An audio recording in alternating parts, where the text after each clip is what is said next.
Hello and welcome to the midweek edition of the Sharesify podcast. As usual, I'm joined by Steve and James. How are you, chaps? Very well.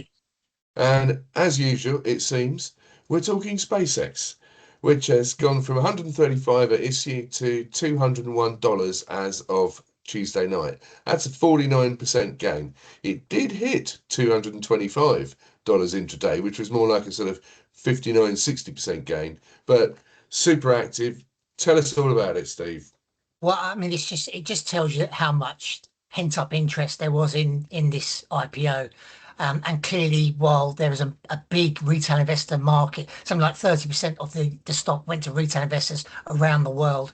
Ultimately, there's just so much pent up buying still, and that's what's driven the stock. I mean, put it into context. I mean, we were talking about this earlier. I mean, it's now worth more in stock market terms than Amazon. It's never made a penny of profit, and yet it's worth more than Amazon. So yeah, investors just they are betting on things looking very much rosier in 2030 plus.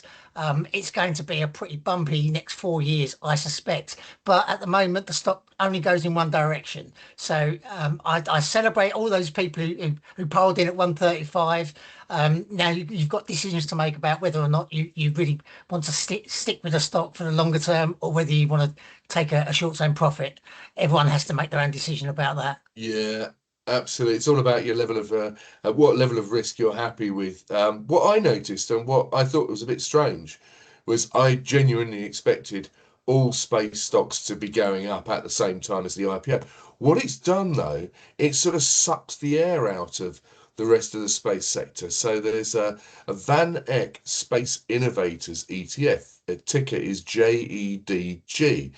And that had been going really well. The minute SpaceX floated, people dumped it. Yeah. And we've seen a similar phenomenon with Well, I think Sharesify this is been a theme over the last several weeks in the run into the IPO.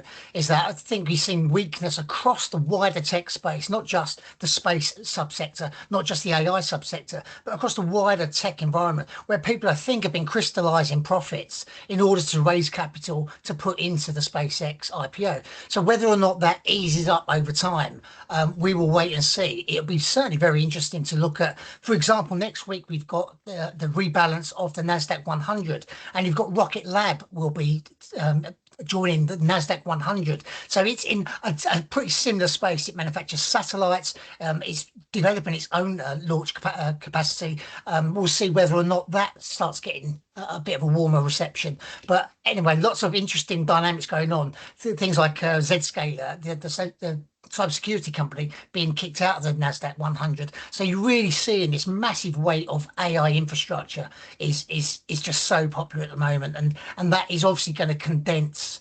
the investment and make everything a bit more narrow. Yeah. Now, as you said, SpaceX overtook Amazon in the ranking, but you've noticed that, it might be interesting for people to take a look at Amazon versus Microsoft. It wasn't Amazon, it's Alphabet I was looking at, Ian. Oh, And Alphabet, my bad. I just casually came across just looking at the share price performance and stuff as we do.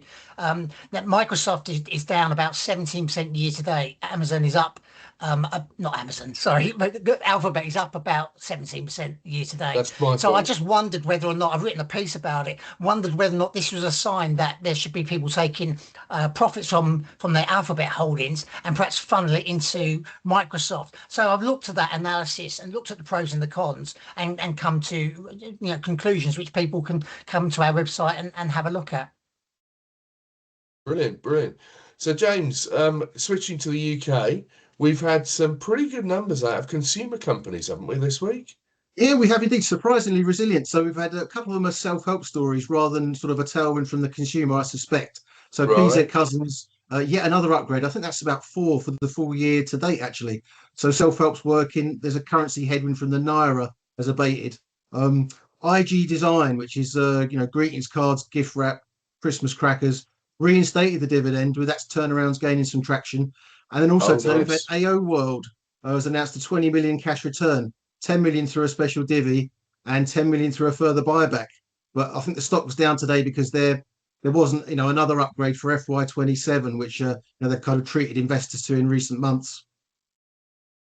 Yeah, I mean, it's Yeah, interesting yeah. you mentioned the And Naira, James, because I mean, PZ Cussons has had a big market in Kenya for, sorry, in Nigeria for a long time, Nigeria. and Yeah. it's a very volatile currency, isn't it? And this seems to be a fairly regular, if infrequent, thing they have to manage is that currency risk.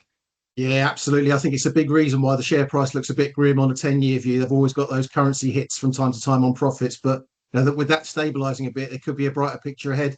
We've also had Magic Mike Ashley. He's up to his old tricks again, isn't he? In with a bid for Accent, which is Aussie's largest footwear retailer, and also a bid for the rest of Hugo Boss. So it'll be very interesting to see what happens there. He does like a deal, doesn't yeah, he, isn't Mike that Ashley? interesting that but isn't it interesting the timing of this, that he's decided that he's going to go on the offensive and buy up minorities, or actually not minorities, because he's a large minority holder himself. So buying the rest of these things in to take control of it. I find that timing very, very interesting. I Yeah, mean, phrase. remember him taking on brands like Wrangler jeans and Lonsdale, the old boxing brand, and I think he's Oh always yeah, had that eye for a brand that's got real longevity, but it's really kind of fallen a bit out of fashion. So he buys it up on the cheap and gets to manufacture new stuff relatively cheaply and sells it, stacks it high, sells it cheap kind of scenario. And he's been doing it for a long, long time. Yeah, oh yeah, yeah, that's right. absolutely, yeah. Yeah, yeah.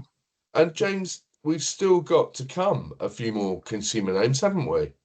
We've got a retail Tiddler and a retail Titan tomorrow. So we've got smaller end Angling Direct, fish and tackle retailer, AGM, and then Tesco first quarter update, which will be really interesting read on the consumer. And then a bit later in the week, your old friends at Beauty Tech Group. My old friends at Beauty Tech. I told you it's natural. It's natural. Steve, Jabil out tonight, is it? Yeah, I think it's out ahead of the market, so it will probably hit the tape any time now. Actually, it's Oh, ahead of okay. the US Okay. Open rather than afterwards. So it's certainly one I'll be keeping an eye on to see how that moves. I mean, we explained about it's got this core electronics manufacturing, contract manufacturing, and it works with so many big tech companies. So it probably isn't that familiar to many UK retail investors, but you'd be amazed at how many fingers in how many different pies it's got. So it really will be an Yeah. interesting company to watch. The other thing I know that everybody's going to be watching tonight is Kevin Walsh, new Fed chair. He's going to be taking his first Fed meeting. I don't think there's any expectation he's going to be particularly hawkish. He wasn't hired to be hawkish. He was hired to cut rates and to stoke growth. And to a degree, he's actually been helped because obviously this agreement with Iran means that the oil price has gone down. I think West Texas is now something like 76 instead of 96 a couple of days ago. So, you know, everybody will be watching that one. You're certainly expecting that And to be deflationary and should take a little bit of the air out yeah, of the inflationary pressures that central banks have recently been seeing because of what's been happening in the Middle East. Absolutely. And you're going to be busy talking to some fund managers next week as well, here. Let's not forget that. Japan and absolutely, European yeah. focus, aren't they? That's right, Steve. Yeah, well, we've got first, yeah, we've got JP Morgan European Growth and Income on the webinar, and we've got AVI Japan Opportunity Trust on the webinar. So that is 6 o'clock in the afternoon, next Wednesday, 24th of June. Go to the website, sign up. It's completely free. Also, please do submit questions. We want your questions as well as our questions for these fund managers. Yeah. This is your chance. That's exactly the right point to make here. And it's you, the listeners out there. It's your opportunity to ask them through us, ask them directly whatever you like about performance, portfolios, positioning. You can ask them pretty much whatever you like. So just send in your questions, and we'll field them directly to the fund managers themselves. Absolutely. And with that, we'll sign off and we'll catch up with you on Friday. Cheers. See ya.